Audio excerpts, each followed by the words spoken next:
Okay, we were contacted by a number of listeners who are Ulster Bank customers, and they were wondering, what happens next. And I might as well just be upfront here. I am an Ulster Bank customer. My experience was really that, I got a notification saying they're exiting the Irish market, that, stuff would transfer over to another. But after that, to be honest with you, nothing. And I think me, like an awful lot of people, there's so much else going on, have maybe just taken our eye off the ball and not really looked at it much. Mark Cohn is Managing Director of MoneySherpa.ie. He joins us now. How are you getting on, Mark?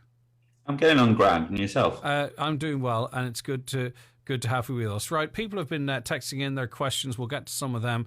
086 60 25,000 is the WhatsApp text number there, by the way. Okay, so Mark, so what is happening? Ulster Bank, they say they're leaving the market.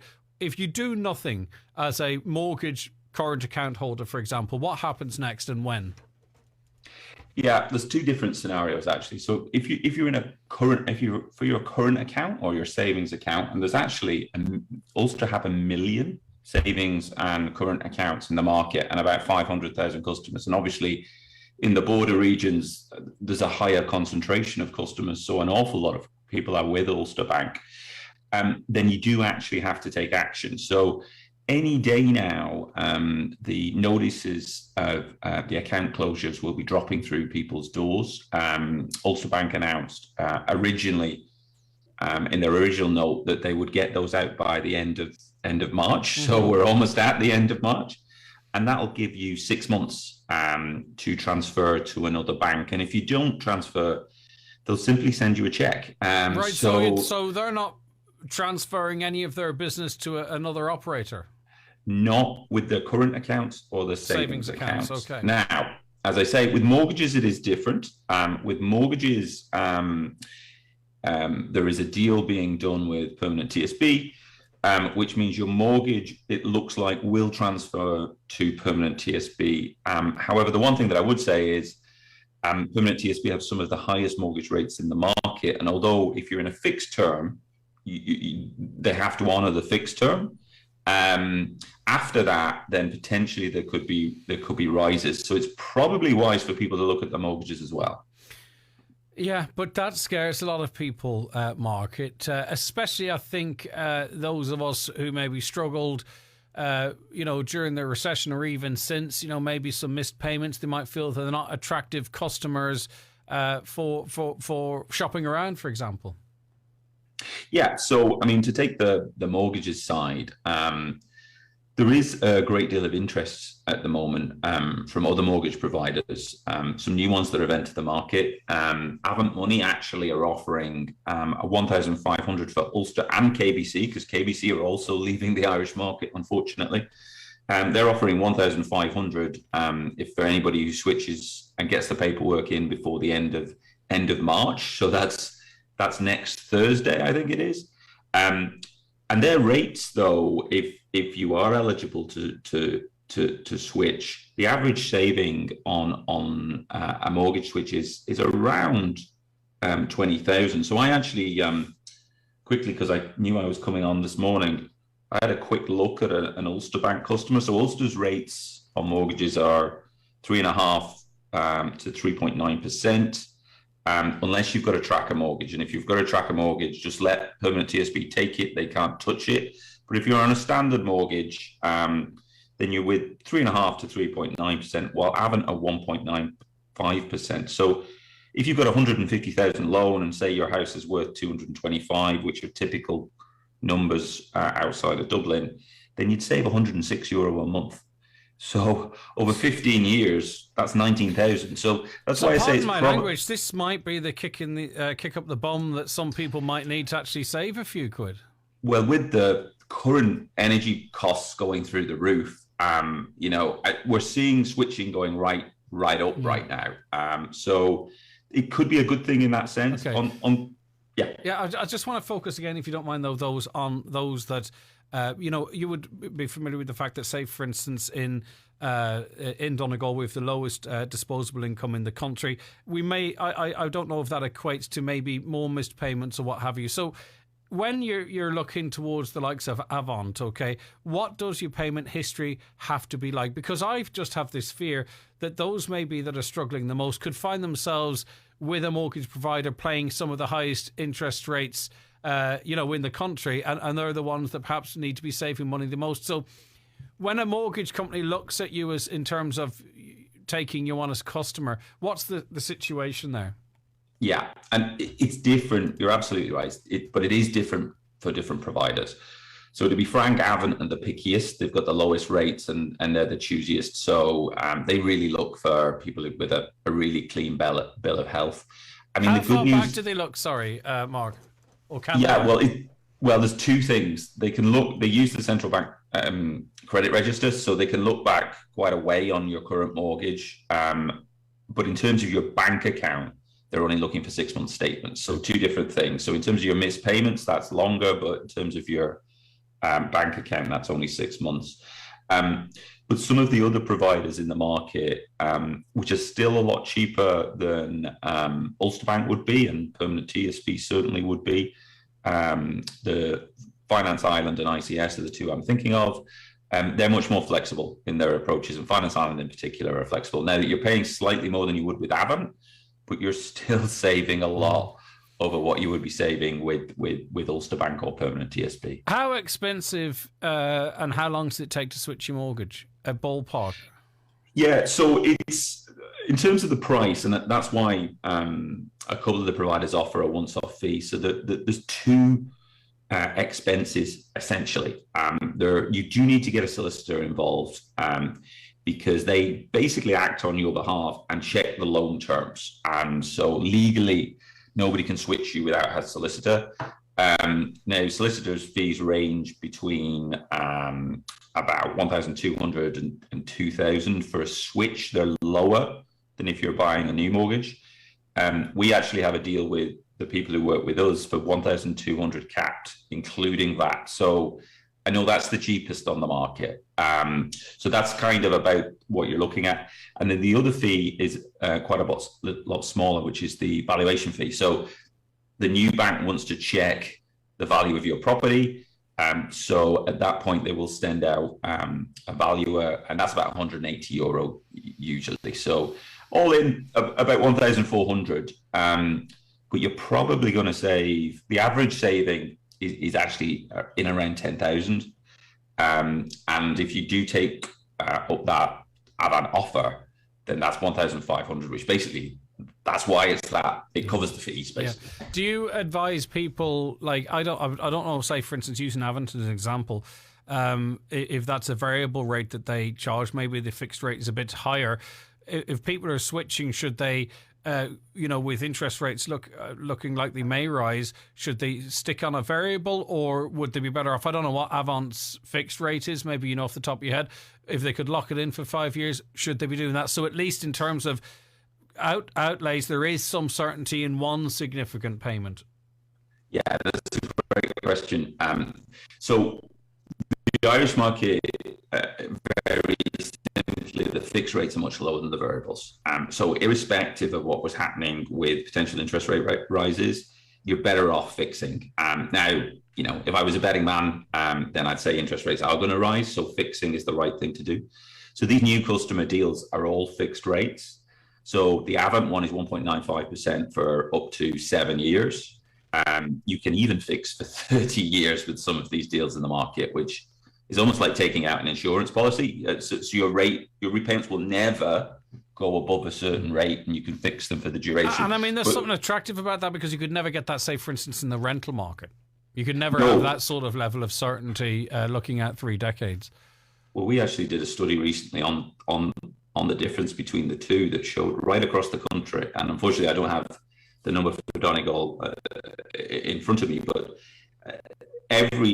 everywhere you would be better off buying by at least 100,000 in terms of repayments, because you can fix for 30 years, you're safe. You've capped your risk in terms of falling short. It won't escalate. While it's in the rental market, with rents the way they are certainly isn't the case. People, and I presume the timing is not a coincidence, people will be getting emails, notifications from Revolut today saying that, you can now switch your Revolut account to a bank account. I presume that's a current account. They've got saving vaults and what have you. They're new into the market. Presumably customers get the same protection. Is that something that could be a viable alternative to those in the current savings account market? Yeah. So if we come back to the current accounts, then the situation is quite, you have to move in this situation. So it's not optional. So you're going to have to pick somebody to move to. And there's basically two camps. So there are let's call them the digital only banks. And that's one is Revolut. There's another bank, a German bank called N26. Now, if you don't need to make cash lodgements or cash or check payments, I would recommend those options because they're free. And they're the only free accounts available for banking. They've also got. Do you think that will last? Fees. Do you think that will last? I think, well, you can never say, but I think knowing the model of the digital banks, I think it's likely to last for the foreseeable. The cost of providing on their model is so low. I think they'll always have an advantage over a traditional bank. Right. So say I'm an Ulster Bank customer, and I'm incorporating a few questions here. I'm an Ulster Bank customer. I have I pay for, say, for instance, my phone. It's linked to my card, so it checks the card, and that's where the payment comes.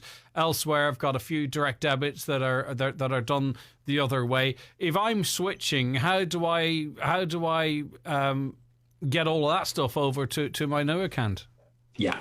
So the good news is on that, well, it's partial good news. In terms of your DDs, there is a European-wide kind of agreement. So when you go to the new bank, when you've picked the new bank that you're going to, you'll be able to find a switching service on the new bank, and you enter your details, and you will be able to transfer both the money and your direct debits. So those direct debits are ones that are pinging on your IBAN, though. What about the direct debits that effectively put a charge against your car monthly? And I don't think a lot of people, until they've lost their card, don't realise that that's the way some of these, in inverted commas, direct debits are being taken from their account. This is the catch that I was going to mention. Unfortunately, you're going to have to do them one by one yourself. So you can take care of your general direct debits, but unfortunately, there's no other way. In terms of your Netflix account, which, for example, most of us have, you're going to have to go sign into Netflix, and you're going to have to move it over manually. Yeah. So, I mean, is this an opportunity for us to tidy up our finances? I think a lot of people out there might have mobile phone insurance from a handset they bought 10 years ago. There was a lot of that around at the time, $2.99 a month. I had two for not for very long now because I'm tight. I had two Amazon direct debits coming out of my account because I switched over to the American store just to have a look around. Somehow I managed to subscribe to it. So I had two Amazon subscriptions, some old phone insurance for a iPhone 3 or something. It's now an opportunity for us to tidy up our accounts and the finances and see, are we spending money that we shouldn't be spending? Yeah, I mean, that again is another brilliant point. That the reality is we all do it. We sign up to free trials, and then, if you're paying via Apple Pay, for example, it's buried under 3 different sub-menus. So you just don't realize you're doing it. And it's not great that this is going to be very disruptive for people, and there are vulnerable customers, and there are policies for those in place. So there's going to be an awful lot of disruption. But it is also an opportunity for individuals to tidy up their finances and clean out those direct debits. And let's face it, we need to clean out as much cash as we can. Yeah. And pay for Netflix. Exactly. And drop some of those other subscriptions. Yeah, I'm being a bit facetious, but with the way Netflix is going, it's going to be bigger than the mortgage soon. Yeah, that's had a price rise recently too. Yeah, indeed. Yeah. Greg, we've been customers of Ulster Bank and have a mortgage, etc. with them. I've yet to get any word of the bank closing. Is there any reason why not? Why they've not contacted us? So we're going to get news, you think, before the end of March or a little beyond as it relates to the current. But the ball's in our court with mortgages. Yeah, so they're not advising anybody to do anything on mortgages. It's more for you to have a think about it. And as I say, if you've got a tracker, don't move. Just to be very clear. But if at least 50% of the Ulster Bank customers are not on a tracker. They should take a look. On the current accounts, about 4 months ago in December, Ulster Bank said they would notify customers by the end of March. I don't know whether that slipped a bit, but frankly, there's going to be so many customers moving, over 1 million accounts, because KBC are leaving at the same time. There's never been a bank pullout on this scale or anything like it. When Danske went, when Anglo went, that was tiny compared to this. I think there's a lot to be said for getting out in front of this, before banks get overwhelmed with customers. So it's happening. That's why we're talking about it. So I'd have a look now. I mean, the other thing that I would say is, if you can't go digital, in terms of the traditional banks, probably there are a couple that I'd look at. If you don't use your ATM too often, then En Post could be an option. They all charge a regular fee, but €60 a year for En Post, and also your local credit union. So I had a quick look, I had a quick Google on Letterkenny Credit Union this morning. So they've got a current account, which is also €60 a year. Now, both of those do charge each ATM transaction. So if you're going to the ATM every week, I'd recommend Permanent TSB, because Permanent TSB is 72 a year, but they don't charge on the current accounts. So those were the pick of the bunch, really, for options. In terms of savings, there's not an awful lot out there at the moment. Maybe that might improve with interest rates creeping up, but is it much of a muchness in terms of saving accounts? Maybe if you're looking to do, you might want to put it into prize bonds or something. You might get better bang for your buck. There's no point. In other words, there's no real market leader in terms of saving that's sort of worth shifting everything to, is there? No, I mean, the reality is deposit rates are still through the floor, and even when interest rates creep up, then inflation is 6. It's forecast to go to 8. The best deposit rate you can get if you sign up to Raisin.ie will get you a bank in Lithuania, I think, at 1.4 or something, and the Irish rates are about 0.5. So you're losing money when you take into account inflation on savings. I wonder Revolut's still based in Lithuania, because that can be quite complicated. It's an international IBAN, and that might discourage people. I think they were doing some work on that. I don't know if that was resolved by the time they launched their banking product. Yeah, that's right. So Revolut are based in Lithuania, and N26 based in Germany.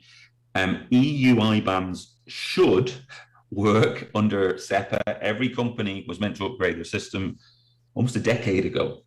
So they worked. The fact of the matter is, some employers, and I would caveat this, if you're with an employer who's kind of antiquated payroll system, might be best to check that they are compatible with EU IBANs before you move to either N26 or Revolut. Okay. Last question then, about payments into an account. This caller's a self-declared pensioner. They've got a current account with Ulster Bank. They get their pension paid directly into the bank. The question is, do I have to find another bank myself, or will another bank take over Ulster Bank accounts? Thanks. So we know that you have to find another account yourself. When you talked about that, let's just say, I don't want to be judgmental, okay? So let's say that this person, I use them as an example, don't use computers, because you talked about switching services that are there. What would someone who physically wants to do this with a person? My word, can you imagine even wanting to do such a thing? What would your advice to them be? Go into your local BOI or AIB?